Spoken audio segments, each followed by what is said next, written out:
to give any of you ladies encouragement here tonight, but there were two older ladies sitting on a park bench outside the local town hall where a flower show was in progress.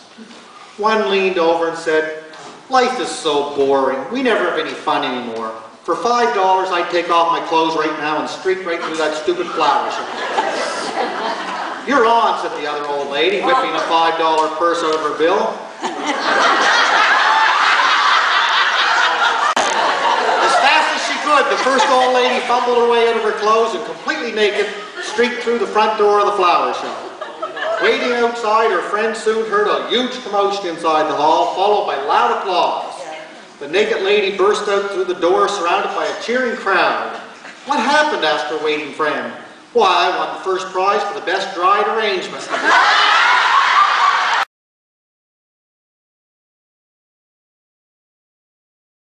Tickets ready? Yeah. 192.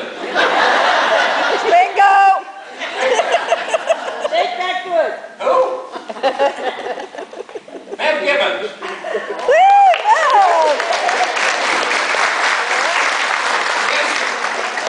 Bev, you know how the game's played? Just check it. Purple. Oh, another food voucher. You can get your prize at the end of the program? Okay, that'd be nice. Okay, we get 3 more.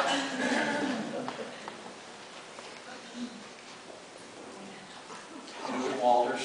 Is he here? You know how the game's played? You know how the game's played? I can't see. I know it. You know how the game's played? Yeah. Okay. Can you see? Yeah. Are you ready? Yeah. You know which one you're going to choose? Orange. Orange.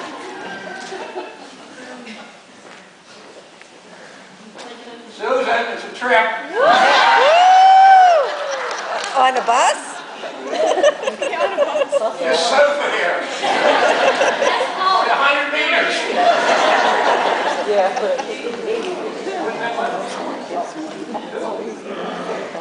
We're getting the same prize. Don't knock over that plant. That'll be the one I I didn't win. think you could have it.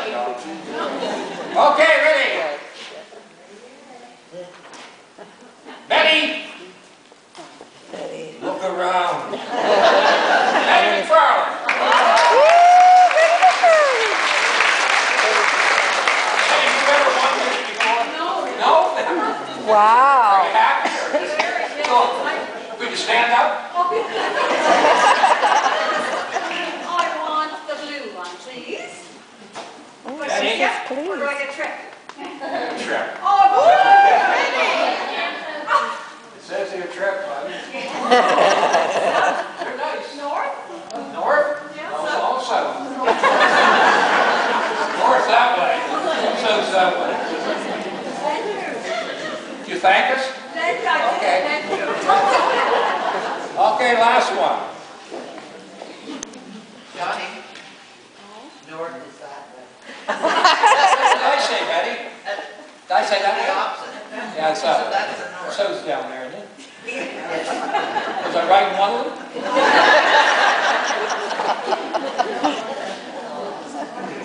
Colleen Henderson.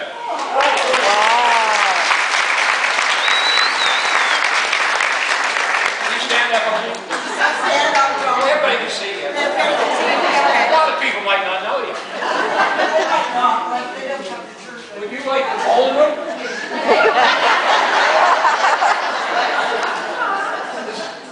That's the only one left. You're going to choose the ballroom. And it's a food voucher. Food packages, in fact. Okay. Thanks for participating in another door prize draw. Next story, you have to go back a fair number of years, and some of the younger ones will remember how strict things were religious-wise in those days. And so this story may have happened here many years ago. The young boy was in, "Bless me, Father, for I have sinned. I've been necking with a girl." The priest says, "Is that you, little Winnie Madison?" Yes, Father, it is. And who was the girl you were with? I can't tell you, Father. I don't want to ruin her reputation. Well, Winnie, I'm sure to find out the name sooner or later, so you may as well tell me now.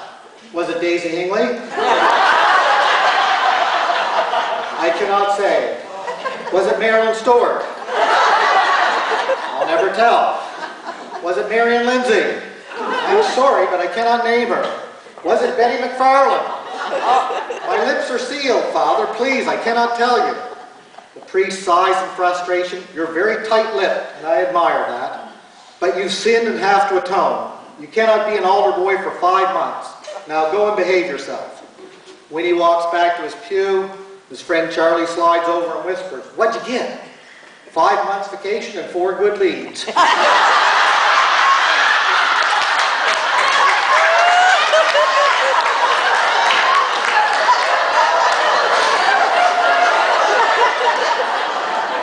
At this point, it's my distinct pleasure to introduce our guest speaker for tonight. Many of you have met or remember from her time here, Jennifer Henderson. Her parents, Turk and Vera Henderson, were Brookfield natives. In fact, all 4 grandparents of Jennifer's lived right here in Brookfield, as she did on Dinsmore Lane when she attended the Memorial School, and a year at Brookfield Junior before her family moved to Dartmouth when she was in about grade 8. That's probably a good thing that she got out of here then, because she doesn't have the fractured enunciation that some of her relatives, at least, and perhaps many other Brookfielders do. So she's been able to make quite a career for herself speaking in public and over the airwaves. So it's fortunate that perhaps she did get out of Brookfield at that point. She graduated from Dartmouth High School and went on to graduate from the University of King's College, and then did her honors program in journalism at Carleton in Ottawa in 1980. She wrote for a while for Atlantic Insight magazine. Her editors were well known to many of you, Harry Bruce and Marilyn MacDonald. And she started her career in TV, reporting in Calgary, working alongside another guy who was working for CTV Calgary then. His name was Ralph Klein, who would later on become the mayor of Calgary and the premier of Alberta, and who just passed away recently. So she was elbowing Ralph in the scrums, I guess, to get the good quotes. She came home to the Maritimes to work at ATV St. John, where she met her husband-to-be, Costas Halabrazos. And Costas is here tonight. We're glad to see him, the now very popular, retired, long-time host of Maritime Noon on CBC Radio. She went with Costas to Quebec City, where he did CBC Radio for Anglophone Quebecers. And while there, Jennifer wrote weekly columns for Maclean's magazine. She's been full-time with CBC since 2000, first as the Maritime Business Reporter, and now a general assignment reporter for CBC Radio, television, as well as providing web content for the Mother Court.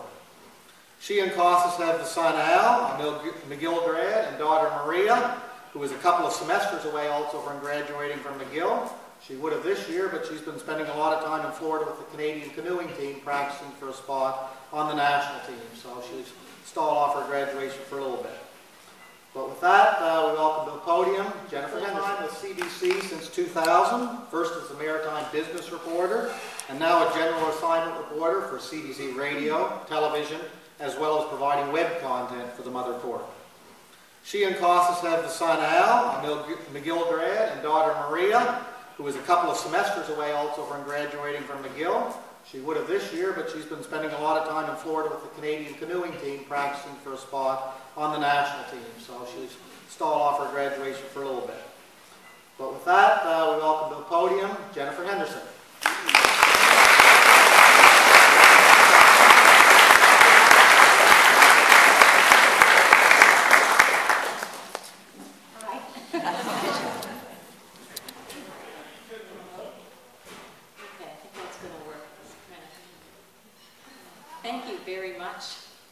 To the Brookfield Men's Club for your kind invitation to my very first ladies' night. It's both an honor and a privilege, and thank you everyone for coming out to attend. I'm not nearly as funny as Mike and Johnny. I just got to tell you, they were hilarious. I've turned on this little machine for my dad, who's in Calgary, and wanted me to try and record it, so let's see if that works. This is the 75th Ladies' Night in the long and colorful history of the club. According to the Eagle, the first was organized by Reverend Earl Gordon, club founder, back on February 14th, 1938. But as I came into the village tonight and up the road, I was having flashbacks to when I was in grade 4 and living on Densmore Lane. And Charlene Sutherland's White Horse Rocket was in the pasture where the senior citizens' apartments now stand. I understand Corey, Sutherland, and Pam enjoy the house now.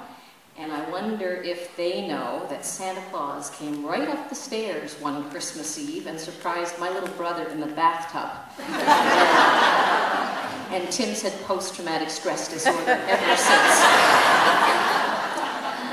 I like to walk up to the outdoor rink. Yes, there was an outdoor rink between Carter Road and Densmore Lane to skate early in the morning before school. Thankful for all the men who flooded the ice all night long so I could pretend I was Karen Magnuson or Peggy Fleming. I wasn't, but I didn't know that then.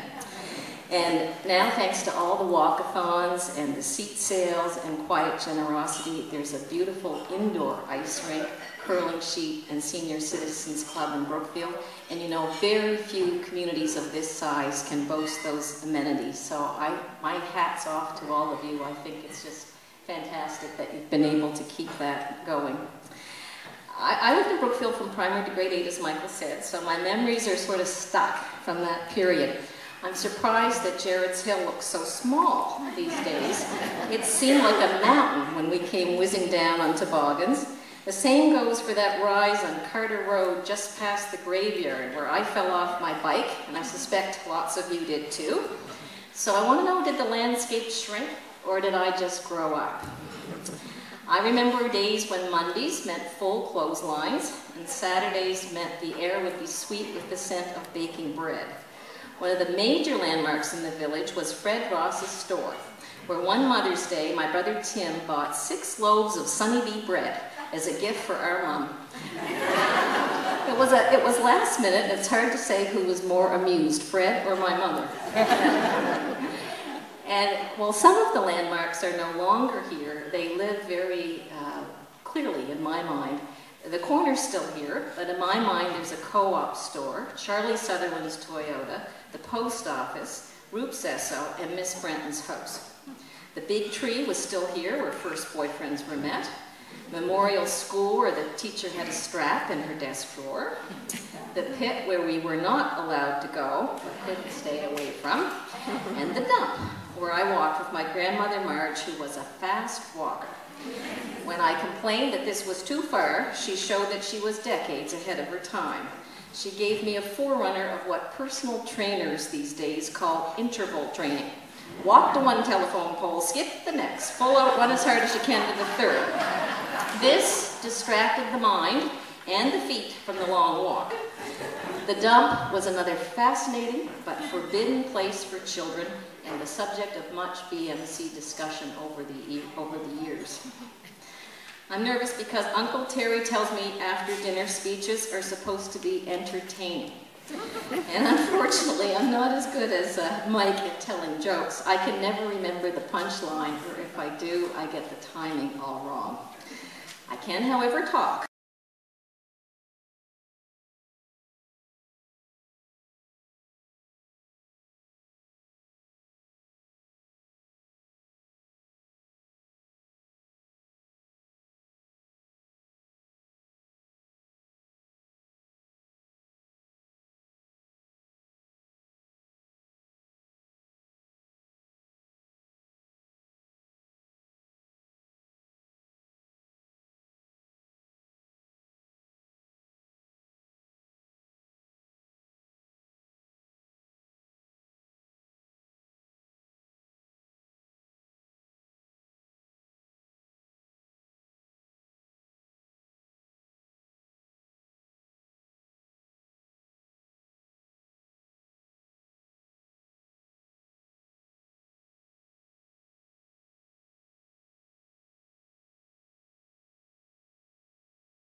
Okay, this one is from Wednesday, June 14th, 1961.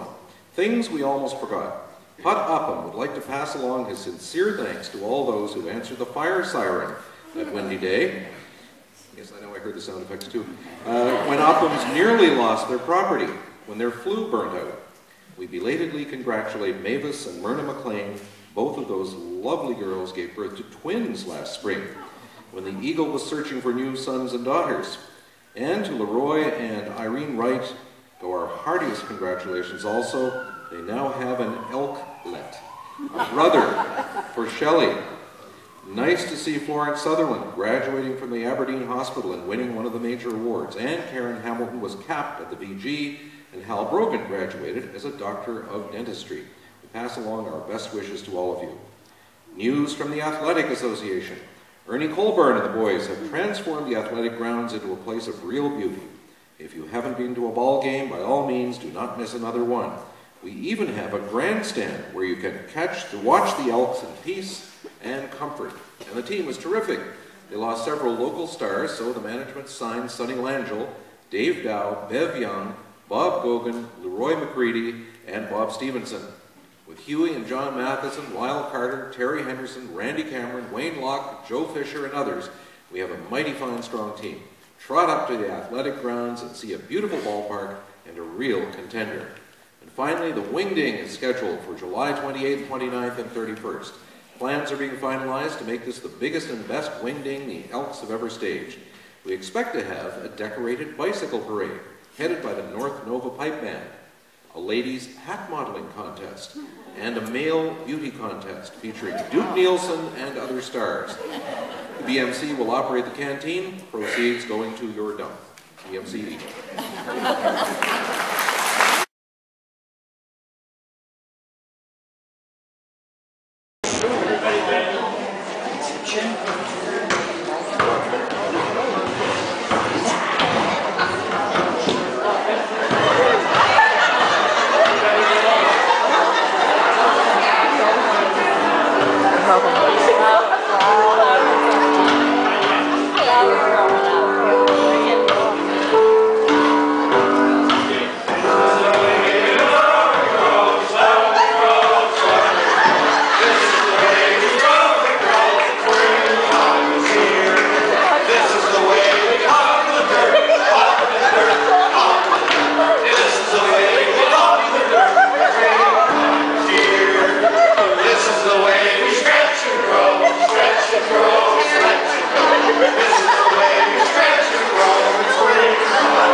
Despite all that's transpired up to now, we come to the highlight of the night.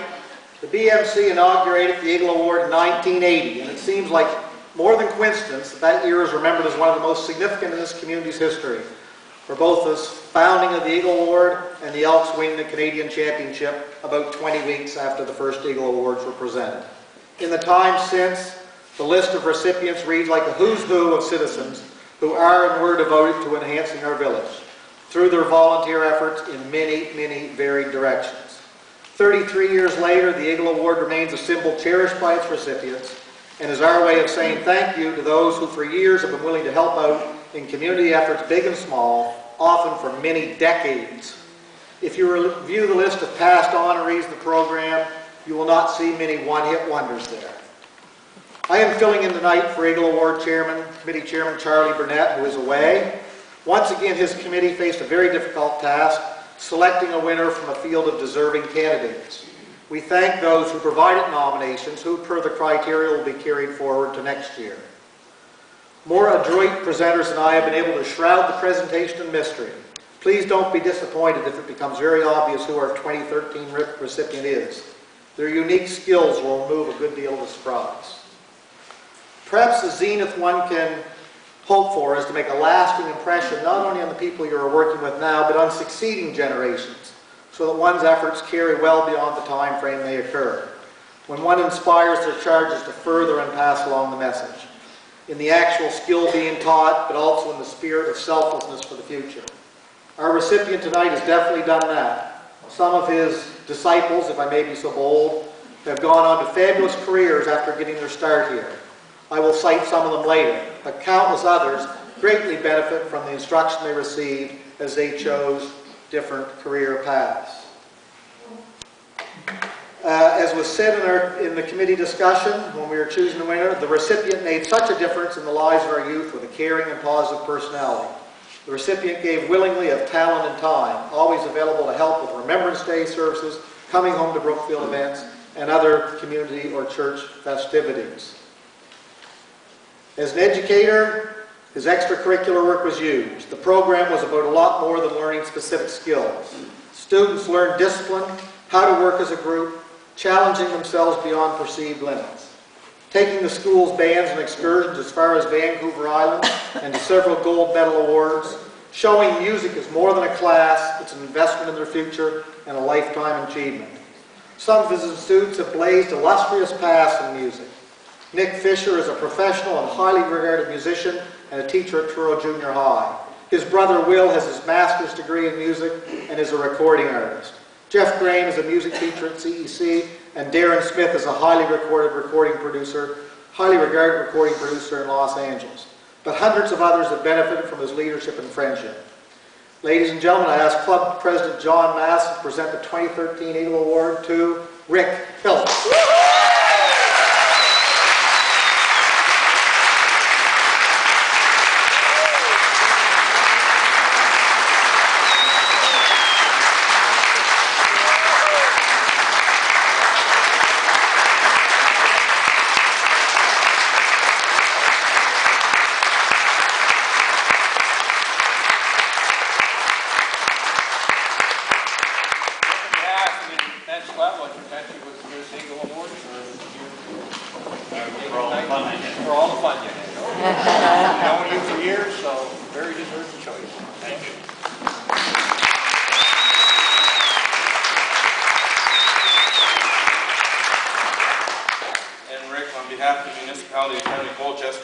Congratulations are extended to Rick Hiltz on receiving the prestigious Eagle Award in recognition of your dedicated service to the community. Thank you.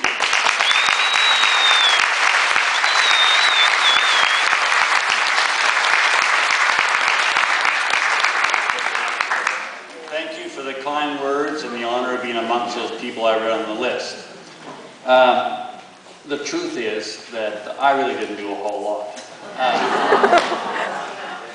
No, nobody does. You heard the volunteers going down the street just a little while ago. I don't know how many trucks, it was 3. We all had a wonderful meal here tonight. Everybody took part. So I was lucky like many other people. People helped me. And I'll go through this list here I was going down to earlier tonight that made a difference to me. The first one I see is Cecil Price. I heard Cecil's name as a kid because Cecil, I believe, was in the West Nova Scotia Regiment, while my father in the early 40s. But Cecil invited my band kids, who only played for a couple of years at that time. In fact, I wasn't even a band teacher, but we were trying to get a band going. And Cecil invited us to play at the first, I think, the resurrection of the Remembrance Day service in Brookfield back in the mid-late 70s. Cecil had the band kids playing there and praised them, so they came back year after year because of it. Cecil was a supporter. Later on, when I was kids were doing well at functions or taking part in stuff, due to a lady in the community, East Vidal, she got the kids' names in the paper and made people aware of it, because I was terrible at the publicity part, maybe worse than terrible. But thanks to many other people, people in the greater community became aware of their achievements. Like the McLennan approached me one day when I was out filthy dirty in the summer, working on my property. I can't imagine how bad I looked, but I was comfortable. And she suggested to me that I should be approaching the McLennan Foundation for some of these students to get some financial assistance to go to camp. That summer, 2 kids went to UNB to the classical guitar camp, and once in a while I hear of one of them still today, and her kids. That continued for 30 years. Most years somebody got some help to go to college, summer camp, or something like that due to elective. My bus driver in junior high school was a short fella, just as short as I was, and I was one of the shortest kids going up to about grade 11.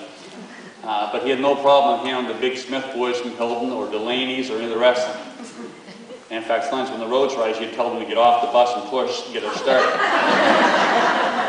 He also played mouth organ, which made me feel he was a good fellow. Anyways, Tom Madison did us kids in high school a big favor. He had no reason to, but he's a good guy. Our parents, they got, what would be a good word, tired of us borrowing their cars every Friday night, taking off Upper Stewiacke in the middle of winter haul in a trailer. Mahone Bay, you name it. Where we had a chance to play jobs in high school, we were going. Well, at some point, that ended. Parents weren't interested in lending the cars anymore. Tom Madison made a suggestion to us towards the end of the year which bus we should put a bid on, and that would be that. So we had a wonderful bus, school bus, for 2 years. We ripped out most of the seats and had a place to sleep in, bunks and table, and carry our gear all around Nova Scotia for a couple of years. Cool. He was a supporter. Letha Moe and Kay Retson were wonderful. Kay was a terrific musician, or is a terrific musician, and Letha was an exceptional leader. You might remember when, I'm guessing again, the mid-70s, there was a number of small musicals at the church here, and I think that maybe she got the idea from Berwick Camp. I'm not sure about that. And she had lots of nerve. I'm not sure where she got all that, but anyway, she had lots of nerve and belief that she could make it work. And she was smart enough to have Kay as her right-hand person. And that went on for years and years. It got bigger and bigger. The last one, I remember, I told her I think it was too much to take on because the music was so demanding. I think it was called the Fourth Cross. It was drama, music, had to have a pit band, the whole thing. Anyway, she made it work. She was an exceptional leader, supporter of music. She believed in stuff. She didn't have a fear about bringing people in from outside the village to make it work. She was supportive of music also in the school when I was working there. Another person on the name on the list here is Bob Lawrence. Those of you that use electrical equipment realize if you're lucky and you put an extension cord in, all that will happen bad is you'll blow a fuse. If you have amplifiers that have transformers in them and tubes or other equipment, and you have an extension cord that's too light and too long, you'll burn your amplifier up. I've had that happen. It's rather expensive to get it fixed. Bob Lawrence always provided a super heavy-duty cable or two when we would provide a PA system, microphones, for the speakers at the Remembrance Day ceremony, other events, so I never had any equipment destroyed. Bob is another supporter. Lydia Brenton gave us a wonderful place to live down on Elm Street, thank you, for 2 years. I would like to stay there for about 35 or 40. We had great neighbors, a lovely little house, a big lot. We were lucky though, she was a relative of my wife's, the Fleming side. And for 2 years we were lucky enough to live there. Those are all people that are on this list, and all were supporters of music in one way or another, or what I was doing. In addition, you might remember the old rink house that was down here next in front of the sportsplex. Well, I don't know how this happened, but our parents might have got tired of us crashing the house. Drums, 2 electric guitars, electric keyboard, electric bass. You might want to get an education at college, maybe become a music teacher, maybe even in Brookfield. Out of respect for Bruce, I never questioned what he said, because he was good to us. But little did I even consider the thought that I would be teaching school in Brookfield and realize how lucky I was. He was a supporter. Bob Morse, who could sing, and I still see Bob. In fact, I saw him a few weeks ago. I was invited to help out with a musical in Pictou, Sweet Charity, that was being put on by the community Rotary Club, I believe. And Bob Morse was here one night, and as soon as I saw him, I thought Bob was the guy that stayed after school with us and tried to teach us how to sing harmony through some of the calypso songs he had learned on his trip down south. One or two of the guys in the group could hear the melody, could hear the harmony. The rest of us were doing well to get the melody. But Bob didn't show any impatience. He helped us day after day to try and get us to catch on. He was good to us. He was a supporter. Many of the successes the kids had weren't just because of me. The kids worked hard. They were there at 8 o'clock in the morning for sectional rehearsals. They were after school till on Friday night, sometimes till 7:30 or 8. My wife would bring in pizza or whatever it was for us to stay and stuff. I didn't force them, didn't beat anybody up for that. They wanted to stay and work, and they would. Also, I realized as a teacher in many shortcomings, you can't answer all the questions. So I realized that maybe a trip to St. Bex once a year, in some cases a couple of times a year, would be a good thing. And the parents were trusting, and I don't think there were any serious incidents. One kid did run into the same as me, knocked down a few trees on, what's it called, Kepik down by Yanganish, the ski hill. Yeah, we decided on the way down we'd stop at Kepik and have some fun. One little boy in Upper Suyak took out a couple of trees, and I wasn't really very good at skis either. But we had time at St. Bex under the Jazz Studies program for many years, once a year, maybe twice a year. They helped us out at very little cost. In addition, community members helped me. I don't know what this lady's here tonight or not. Obviously, many were in the auxiliary and supported us, because if it had been waiting for me to provide the money and the time and the arrangement for stuff, it would never happen. I was interested in one simple thing, the music. So many people in the auxiliary for 31 years made things happen. They didn't wait for me. And when they did give me a job, I didn't always do it properly. And so they quit giving me those kind of jobs to take care of, because I was incompetent. Thank goodness they caught on quick. One lady, I don't want to ask her how she did this, but she realized I had a couple of singers, one only in grade 6, a couple others in 7 and 8, that needed some real help. So I phoned her and said, listen, will you do me a favor? Could you come up a little bit and help my students? I don't know how this happened, but she was able to get off work somehow easy. Every Friday afternoon, she'd be there before 3:30. She'd stay until 5 or later. And she helped these 3 girls. It turned out it wasn't a one-shot deal. She stayed all year and 2 more years. The little girl was in grade 6, was asked to do maybe a couple of very difficult solos. And I wasn't going to teach them to her. I gave her a cassette to listen to and said, listen to it, do what you can do. And this nice community member suggested to me on the side later, I think that's too hard, I can't even sing it myself. And my comment, I think, was something like, give her time, she's got great ears, little by little she'll get it. Anyway, she did, because of this volunteer, Lori Nielsen, worked with her for months and months. The little grade 6 girl, much to the frustration of some high school teachers around Nova Scotia, was chosen by the adjudicators at Atlantic Band Fest, which means all the bands that can afford to go to Mount St. Vincent for competition. They choose a top soloist and soloist, but they have one overall soloist. A little grade 6 girl who did 2 solos, one in a jazz style, Betty Roche's version of A-Train, 3 full choruses, and then Louis Armstrong's Lazy River, where it goes from regular time to double time. She was awarded the top soloist of the festival in grade 6. But here's the wonderful thing. The adjudicators weren't from Halifax or Floral or Brookfield. They were from Grand McEwen in Edmonton, Humber in Toronto, Berkeley in Boston, somewhere else. And they chose her, meaning that they really didn't care what uniforms anybody was wearing or where you're from. The volunteers that came to help me made a difference. Somebody in the community paid for me and Gail Fisher to go to music camp one year. I was fortunate enough at the end of grade 7. By the way, I only had 1 year in the school band, and that was either the Chalmers Dome started a band program in Toronto, and then at the end we moved back to the woods, and there was no school band program. but due to my parents' support and my stupidity thinking I was going to be a musician because the teacher told me I would be, I kept at it. Anyways, I had a chance one year in grade 7 or 8 to go to music camp at Mount A, but the scholarship was only for half the fee, and my parents couldn't afford the other half. It wasn't possible. And then again, after a music festival in grade 9, I think it was, I was offered a scholarship through the adjudicator that year, half the fee, but I couldn't afford to go. But in grade 11, somebody in this community, and I don't know who it was, paid for Gail Fisher and I go to Acadia for summer music camp. If somebody here, maybe in the men's club, knows who it was, I don't know who it was that arranged for it. I was just a stupid kid enjoying the journey. But my point again is, I was very fortunate.